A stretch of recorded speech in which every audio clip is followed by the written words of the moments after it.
Setelah ditangkap dan diperiksa, Dr. Luis akhirnya keluar dari Polda Metro Jaya. Usai pemeriksaan ini, Dr. Luis langsung dibawa ke Bareskrim Polri untuk penyelidikan lebih lanjut.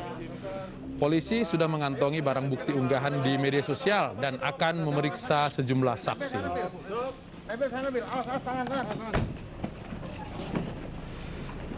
Sebelumnya hari Minggu kemarin, Dr. Luis ditangkap dengan dugaan tindak pidana penyebaran berita bohong. Dr. Luis diduga menyebarkan hoaks dengan sengaja menimbulkan keonaran dan menghalangi penanggulangan pandemi.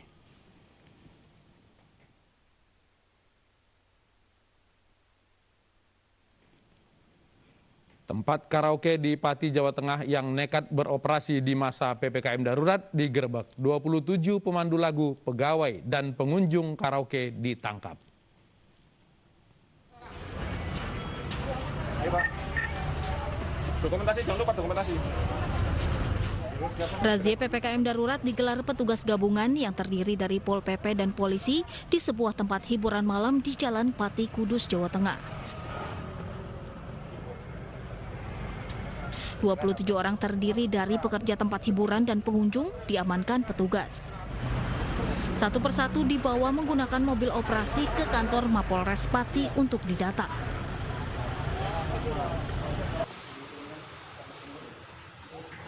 Keesokan harinya, ke-27 orang ini menjalani tes swab antigen oleh tim Pusdokes Polri. Semarang di wilayah Margorejo. Ya, kita berhasil mengamankan 27 orang yang terdiri dari 8 LC, kemudian 4 orang server, kasir, dan 17 tamu. Ini masih kita proses untuk swab antigennya dulu sebelum dilakukan pemeriksaan lebih lanjut.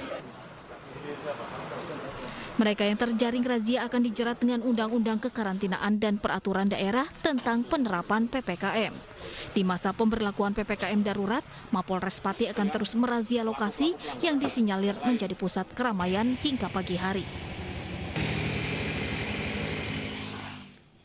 Sementara di Surabaya, polisi menangkap provokator yang mengajak massa melawan penertiban PPKM. Polisi juga memburu penyebar video kerusuhan yang diwarnai pengrusakan mobil dinas.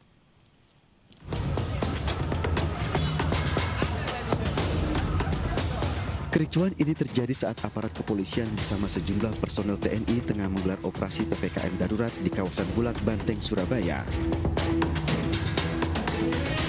Banyaknya warga yang menolak kedatangan petugas kemudian melontarkan makian.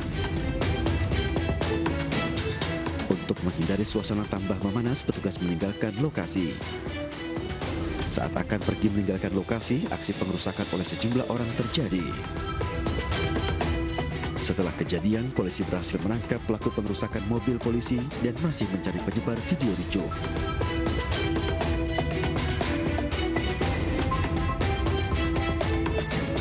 Kami sudah mengamankan 1 orang, ditangani oleh Polsera, yaitu salah satu yang diduga sebagai provokator, yaitu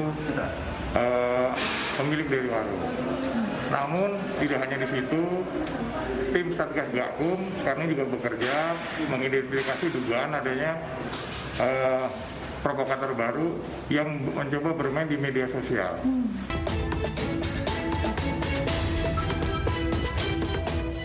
Meski sempat diwarnai kericuhan, insiden tersebut tidak mempengaruhi proses pengawasan penerapan PPKM darurat yang akan terus dilakukan di kawasan Bulak, Banteng, Surabaya dengan menambahkan jumlah personel.